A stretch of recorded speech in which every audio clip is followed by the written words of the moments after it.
Inductance, secondary coil का inductance अलग अलग है। Coupling factor 1.0। कपलिंग फैक्टर कितना होना चाहिए? अगर हम लोग यहाँ पर कोई वोल्टेज अप्लाई करते हैं और उसके अकॉर्डिंग जितना भी वोल्टेज होना चाहिए उसका कपलिंग फैक्टर पता होना चाहिए। कपलिंग फैक्टर वैसे होता कितना है?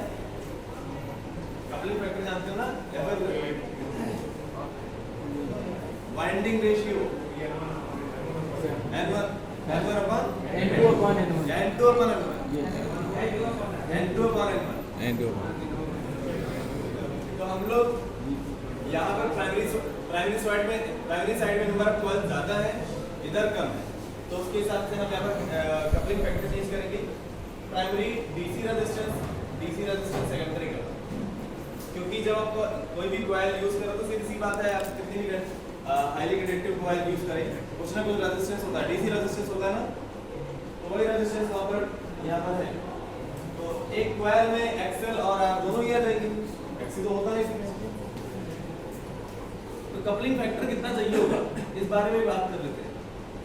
मेरे पास ये वोल्टमीटर अल्टरनेटर है, मैं इस अल्टरनेटर को वोल्टेज पर अप्लाई कर देता हूँ 220 वोल्ट 220, ठीक है, 220 वोल्ट। अब एक बार जरा मीटर्स लगा करके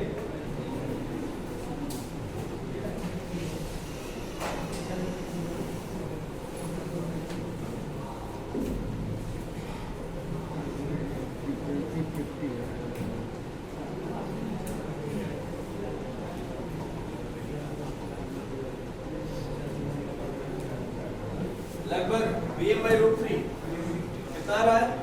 सेम वही है सर, दोनों तरफ सेम है। कितना आ रहा है? सेम वोल्टेज क्यों है? इतना में सेम है क्योंकि कपलिंग फैक्टर भी कितना था? 1.0। तो हम लोग जब वोल्टेज अप्लाई कर रहे हैं 220 वोल्ट, 220 वोल्ट वो क्या है? Peak to peak. Peak to peak कितनी आ रही है? 155। ये 155 भी इससे कम क्यों है?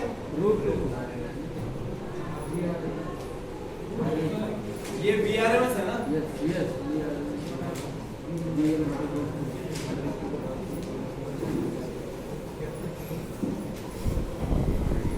अब मैं इसका एक बार कपलिंग फैक्टर चेंज कर देता हूँ। कपलिंग फैक्टर में करता हूँ 0.5 वाला है, कम हो जाएगा। कितना कर दिया? 0.5। आप देखो कि 25 होगा 77, स्टेप अप करेंगे, स्टेप डाउन करेंगे, स्टेप डाउन। अब ये क्या हो गया? स्टेप डाउन हो गया, बट इसका कपलिंग फैक्टर हमने क्या किया था? 0.5। 0.5 का मतलब क्या है? उसी रेशियो में वोल्टेज भी ज्यादा हो गया। ये चीज तो समझना है ना हमें। ट्रांसफार्मर में कपलिंग फैक्टर ही तो वोल्टेज को रिड्यूस करने का काम करता है।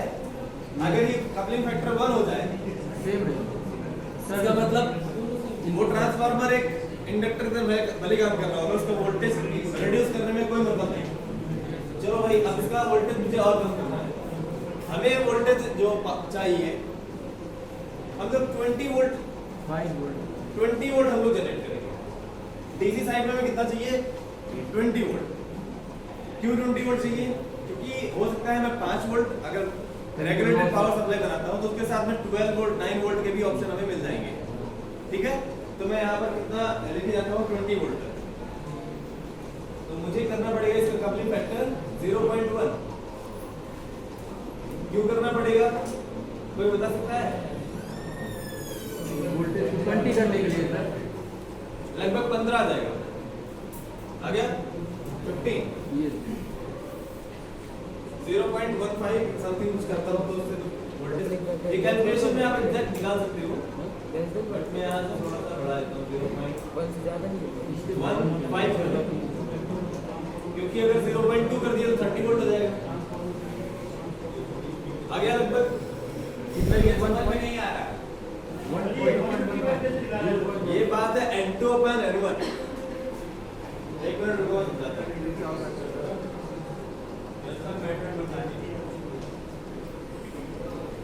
ट्रांसफार्मर में कॉइल रेशियो वगैरह तो पढ़ लिया ना? यस अब तो मुझे ज्यादा नहीं समझाना पड़ेगा, समझ जाओ।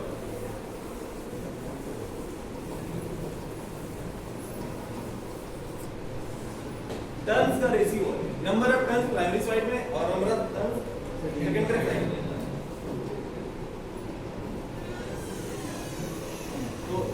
यहाँ पर number of turns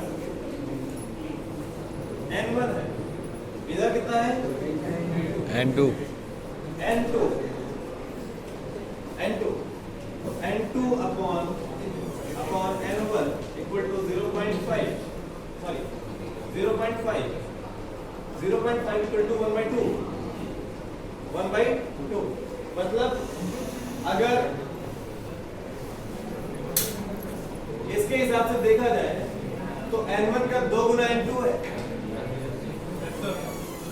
sorry N2 का 2 गुना N1 है, N2 का 2 गुना मल्टीप्लाई कर दो तो N2 का 2 गुना N1 है ना, मतलब अगर N1 में कोएफिशिएंट 10 कितने होने वाले 5, तो इसका मतलब क्या हुआ, इधर वोल्टेज जस्ट आधा हो गया ना, इधर वोल्टेज जस्ट आधा हो गया। मैंने क्या किया, इसको 0.1 कर दिया था, 0.1, तो 0.1 का मतलब क्या होता है 1/10, 1/10 का मतलब क्या होगा, अगर यहाँ पर 220 वोल्ट होगा भाई 10 समथिंग आएगा ना, तो वोल्टेज कितना आएगा 22। वैसे यहाँ पर जो VRMS था वो कितना था 155 था ना, तो कितना आया था इधर 15। तो मैंने कहा कि चलो थोड़ा सा ऐसा करते हैं कि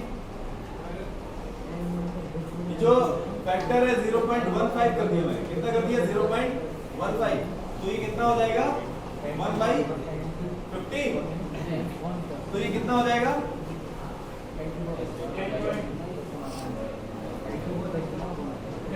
लगभग इतना। वेट मिनट मैंने कितना किया था एक बार चेक करो। 1 मिनट में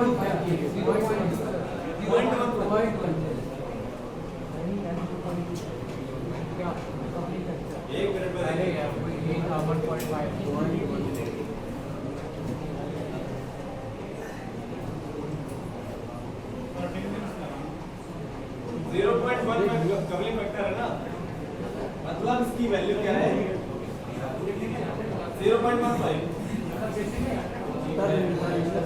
ये पता कितना होगा 100 नीचे आएगा, ऐसा कुछ होगा ना, तो लगभग कितना आएगा 5 से 15 है। 65 समथिंग, ऐसे कुछ आएगा 0.6 समथिंग कुछ आएगा ना। तो इसका मतलब क्या हुआ कि इसमें हम लोग N2 कितने टाइम्स ज्यादा है 0.65 टाइम्स ज्यादा है ना, तो आप अगर इसको 0.6 से मल्टीप्लाई करोगे या कितने से 15/, तो अब अगर इसको कैलकुलेट करोगे लगभग 20 समथिंग कुछ आएगा ना। तो हमने क्या किया था, पहले 0.1 करके देखा तो हमें वोल्टेज एग्जैक्टली मिल गया, आपको वहां पर वोल्टेज कितना मिला, तो 15 समथिंग 5 मिला था 15.5। मैंने थोड़ा सा कपलिंग फैक्टर और बढ़ा दिया, मतलब इस साइड पे जो टर्न्स है नंबर ऑफ टर्न्स वो थोड़े से और बढ़ाए, कितना बढ़ाए कि उसका जो रेशियो है, जो इसका कपलिंग फैक्टर है वो 0.1 से 0.15 हो गया। तो 0.15 अगर होगा तो कपलिंग फैक्टर बढ़ा ना, तो वोल्टेज बढ़ेगा। तो हम लोग यहाँ पर इसी तरह से तो वोल्टेज यहाँ पर हमें मिल रहा है लगभग 155 अप्लाई किया 23 मिल रहा है, मतलब 0.14 भी कर देंगे तो भी चलेगा। क्या है, हमें लगभग अप्रोक्सीमेट 20 to 25 वोल्ट चाहिए होता है, ठीक है, इतना वोल्टेज हमें मिल गया। अब हम लोग आगे प्रोसेस कर सकते हैं, ये VRMS है, पीक टू पीक ये ज्यादा होगा, ये याद रखना, ये पीक टू पीक ज्यादा होगा, VRMS है ये। अब मैं इसमें क्या करता हूँ, इसको यहाँ से हटा दे, यहाँ लगा रहे। अब इसी में इसका रेक्टिफिकेशन प्रोसेस स्टार्ट करते हैं। कौन सा process, rectification process. Rectification process में हमें लगाना पड़ेगा ब्रिज रेक्टिफायर। कल से एक दिन पहले मैंने आपको रेक्टिफायर 3 टाइप के बताया,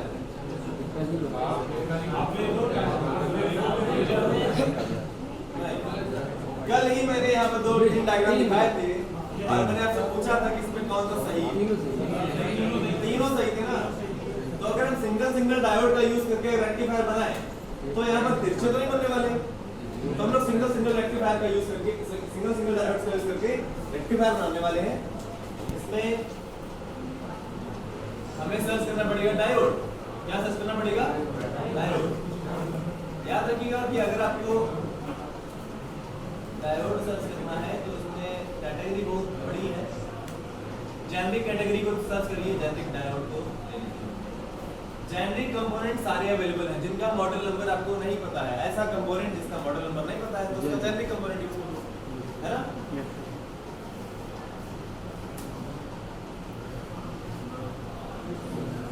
तो कैसे बनाया जाए? 4 डायोड ऐसे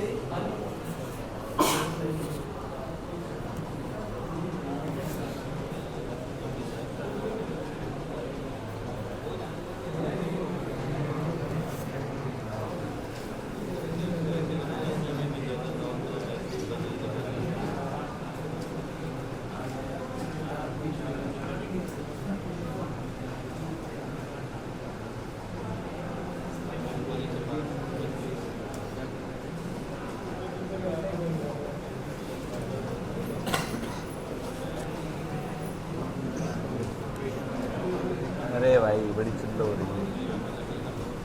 बन गया ये रेक्टिफायर, बन गया। कोई सवाल?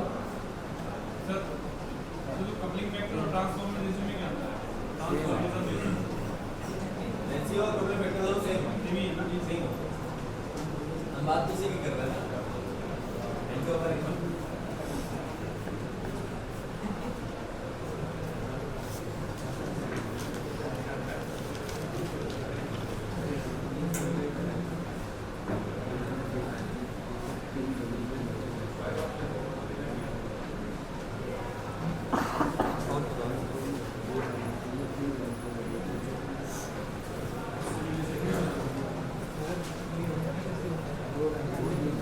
अब इसमें एक काम और कर लेते हैं।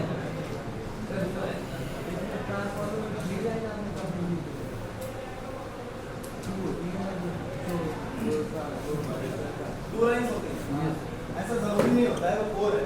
वो लाइन से शुरू होता है। ये तो सिंबल है इसमें। आप लोग टू लाइंस बनाते हो जनरली, यस सर। आपके डायग्राम में टू लाइंस होती हैं, बट इसका मतलब 3 लाइंस का मतलब वो कोर नहीं हुआ, वही कोर है। हाँ पता था। ठीक है, वो कोर का एक रिप्रेजेंटेशन है। ये तो सिंबल है, इसमें सबने पूरी बनाई है। अरे सिंबल है यार वो उसमें। अब यहाँ पर देखो हम लोग डीसी टेस्ट करते हैं। जब डीसी टेस्ट करेंगे तो देखते हैं डीसी कितनी आएगी। तो डीसी के लिए हम लोग वोल्टमीटर कौन सा यूज करेंगे? DC voltmeter.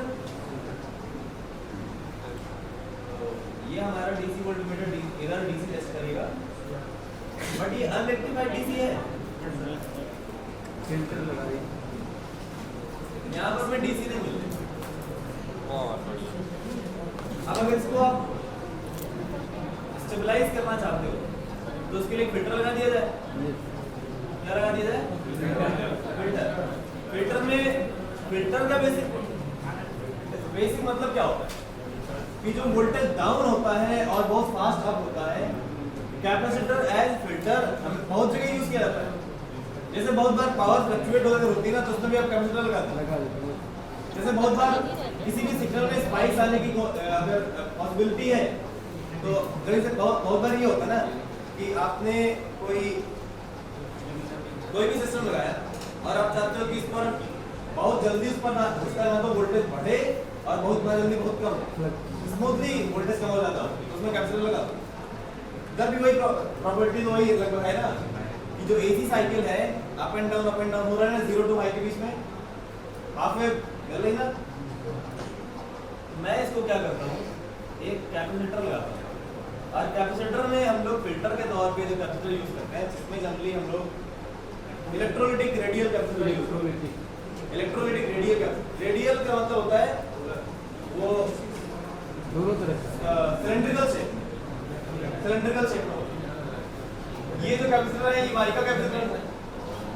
इधर आपको पैकेज दिख रहा है, देखो हर एक कंपोनेंट के बाद दो चीजें होती हैं, पैकेज होता है, एक सिंबल होता है।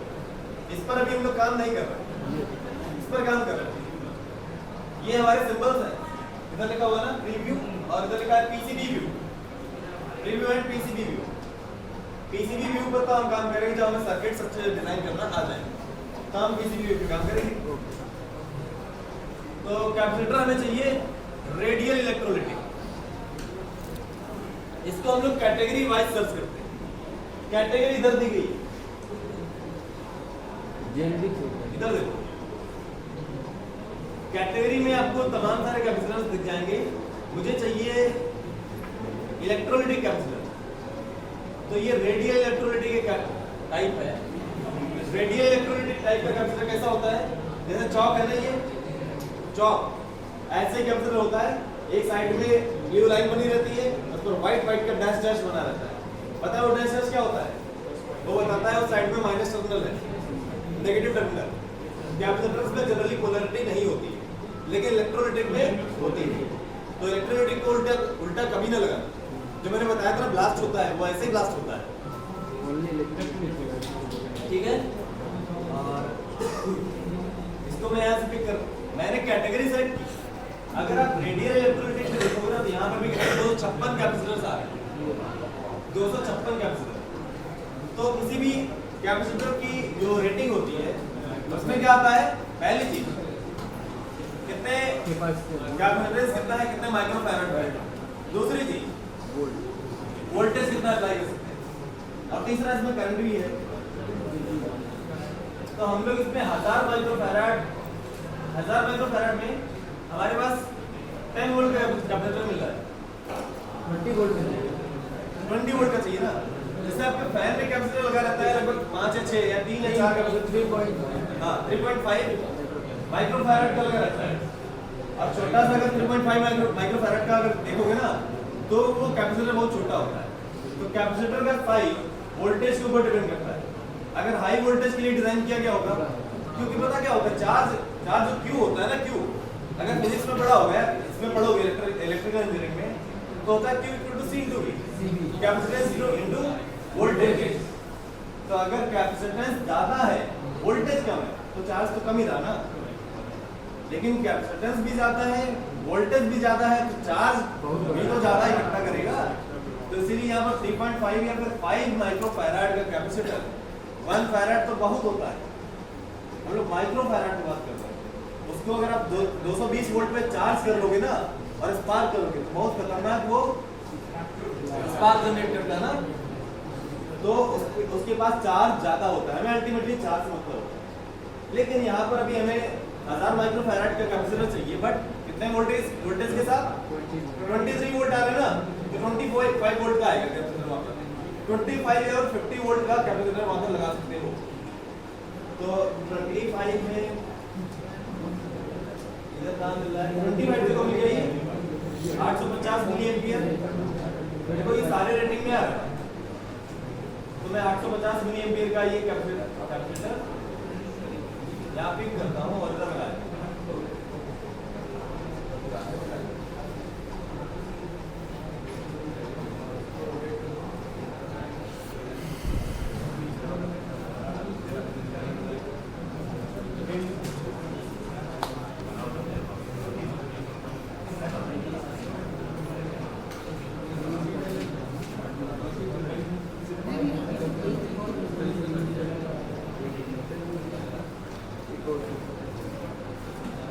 देखो आपको यहाँ पर डीसी कितनी मिल रही है, जरा यहाँ पर ध्यान दो। आप सोच रहे हो कि यहाँ पर 23 दिया है, तो 30 कैसे मिल गया? बढ़ नहीं रहा है, लगभग कांस्टेंट हो जाएगा उसकी। आप मुझे एक बार ये बताइए कि 23 आ रहा है, ये 31 क्यों आ रहा है? ये डीसी का ये पीक वोल्टेज हो गया ना, पीक वोल्टेज डीसी में पीक वोल्टेज होता है, इसीलिए ज्यादा आ रहा है। यहाँ पर आप ये नहीं कहोगे कि सर ये वोल्टेज दूसरा है और ये दूसरा है। यस, मल्टीप्लाई होगा डिवाइड होगा, हाँ उधर डिवाइड होगा। अब यहाँ पर आगे देखिए, यहाँ पर हमें वोल्टेज मिल गया। अब मुझे इसको क्या करना है, एक बार हम लोग सीआरओ को देख लें।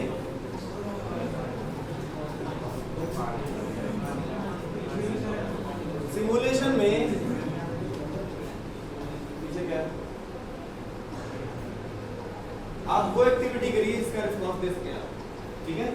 सिमुलेशन में जब आप डीसी पावर सप्लाई जनरेट करते हैं, कोई भी डीसी पावर सप्लाई होती है, तो ऐसे केस में डीसी पावर को स्टेबलाइज करने के लिए, सिमुलेशन को स्टेबलाइज करने के लिए आपको एक छोटा सा काम करना होगा। वो ये होता है कि आपको इसमें ग्राउंड सिग्नल, यहाँ पर जैसे कि है ना, अब माइनस प्लस पॉजिटिव और नेगेटिव में बात आती है कि ग्राउंड क्या है, ग्राउंड का कॉन्सेप्ट क्या है। कोई बता सकता है ग्राउंड क्या होता है? आप लोग बहुत सारे दिमाग में क्वेश्चन ये, बहुत सारे लोगों के दिमाग में क्वेश्चन ये भी रहता होगा, ग्राउंड और न्यूट्रल में फर्क क्या है? ऐसा रहता है ना, यहाँ पर न्यूट्रल रहता है, फेज भी रहता है। क्या न्यूट्रल हमारे लिए नुकसानदायक नहीं है? लेकिन शायद कम होता है, शायद कम होता है। इसी वजह से न्यूट्रल में स्विचेस नहीं लगाते, न्यूट्रल में स्विचेस नहीं लगाते ना, स्विचेस दोनों में लगाना चाहिए। तो एक न्यूट्रल होता है, एक अर्थ होता है, ग्राउंड, तीन चीजें होती है ना। न्यूट्रल बेसिकली क्या है, आपके जो स्टार कनेक्टेड ट्रांसफार्मर का जो कॉमन टर्मिनल है वो न्यूट्रल है, बट न्यूट्रल और अर्थ में डिफरेंस है। अर्थ का वोल्टेज लगभग सेम है और उसी के रेफरेंस में सारे मेजरमेंट्स किए जाते हैं। जब भी कोई मेजरमेंट किया जाता है वो किसी ना किसी के रेफरेंस में किया जाता है ना। अगर कोई भी हम लोग जब इलेक्ट्रिसिटी में बात करते हैं चार्ज की, तो अगर वोल्टेज की बात करते हैं, जब किसी भी टर्मिनल पे कोई वोल्टेज है तो वोल्टेज या तो हम इनफाइनाइट के केस में मेजर करते हैं या हम एक ऐसा एक रेफरेंस मानते हैं कि उसका वोल्टेज 0 होगा, उसके रिस्पेक्ट में इसका वोल्टेज इतना है। अब अर्थ का वोल्टेज हो सकता है मून के रिस्पेक्ट में चेक किया जाए तो हो सकता है कुछ ना कुछ वोल्टेज डिफरेंस आ जाए, तो वोल्टेज डिफरेंस अलग अलग होता है, बट उसको चेक करने के लिए आपके पास एक रेफरेंस होना जरूरी है। तो दुनिया भर में जितने वोल्टेज मेजरमेंट्स किए जाते हैं वो सारे के सारे किसके रिस्पेक्ट में किए जाते हैं? अर्थ के रिस्पेक्ट में, जमीन के रिस्पेक्ट में ना। अगर अर्थ के रिस्पेक्ट में आप फेज का वोल्टेज चेक करोगे और न्यूट्रल के रिस्पेक्ट में फेज का वोल्टेज चेक करोगे, थोड़ा सा डिफरेंस आएगा। कभी चेक किया है? अर्थ के रिस्पेक्ट में जब चेक करो। अच्छा एक बात ये बताओ, जब घर में कभी बार गांव में ऐसी प्रॉब्लम होती है, न्यूट्रल नहीं होता, न्यूट्रल नहीं होता, क्या करते हैं? फर्क क्या पड़ता है? वोल्टेज डाउन होता है, तो इसका मतलब यही होता है।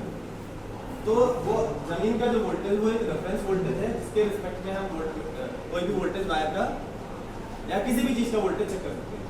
लेकिन जो हमारे यहाँ लाइंस आती हैं उनके लिए रेफरेंस वोल्टेज वही न्यूट्रल होता है, उसी न्यूट्रल के रिस्पेक्ट में चेक करते हैं। अगर 3 फेज हैं तो एक फेज के रिस्पेक्ट में दूसरे का वोल्टेज चेक किया जाता है विद फेज डिफरेंस, ऐसा चेक करते हैं ना। तो जैसे ये रेफरेंस वोल्टेज है, ऐसे ही अगर आप